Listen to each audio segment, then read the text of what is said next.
It's not ever pleasant to walk up on a cow that has died. You always wish that you could have done more. We had a few that during the ice storm, we'd come out in the middle of the night and there were kids already born and they'd been there long enough that their ears were already frozen hard. The sound of the ice breaking all the tree limbs, the animals doing things that they've never done just to try and stay warm. That was the first moment we realized this was a lot worse than anything we've experienced previously. When the storm hit, I felt like we had done as much as we could do. After we put feed and hay out that first day, we just kind of sat back and waited for the worst of it to happen. We ended up losing power Monday night. We were probably at about 36 hours all total with no power. No one was exempt. It was just a matter of survival and taking care of our kids and homes, but also our livestock and our animals. After 51 years of farming on this property, there have been hailstorms, there have been droughts, there have been floods. It's farming, you name it, it's happened here. And we've always recovered and we've always come back. This is our first big natural crisis. Absolutely frozen solid.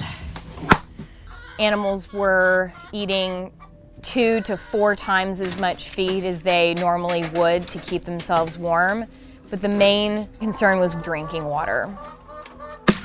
We had to break the ice in the troughs and hauled water manually for days for these animals. Here you go.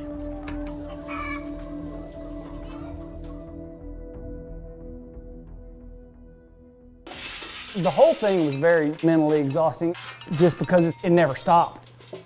It was mainly just knowing exactly when new kids hit the ground because we wanted to get them dried off and cleaned off and fed as quickly as possible and under a heat lamp. If it's laying there soaking wet in 0-degree weather, it just freezes it to death. 12 days without power or water.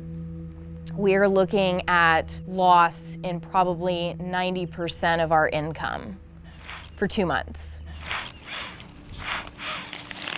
Yeah, really sad. At least 2/3 of our field crops are lost completely, and now we just have to get water to the rest of it and hope that we don't lose all of it.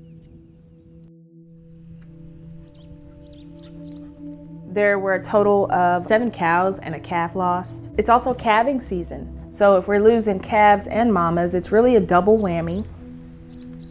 If we replace those livestock, more than likely it'll come out of our pockets. And for ranching, that's our livelihood. I'm a 6th-generation cattle rancher. It's what I've always known how to do and wanted to do. It makes it where I'm kind of responsible for whatever happens.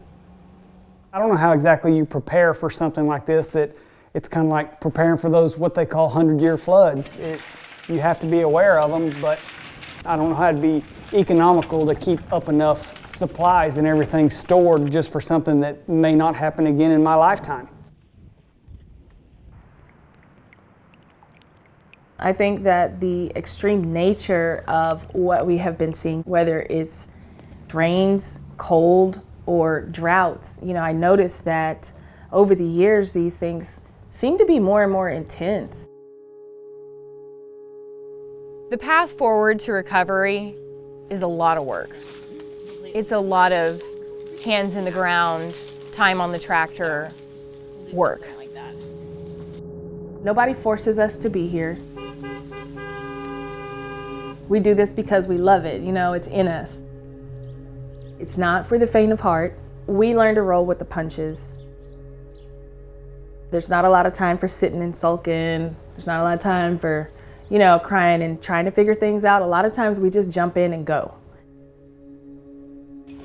It's that bootstrap mentality. You pull your boots on, you do whatever's in front of you.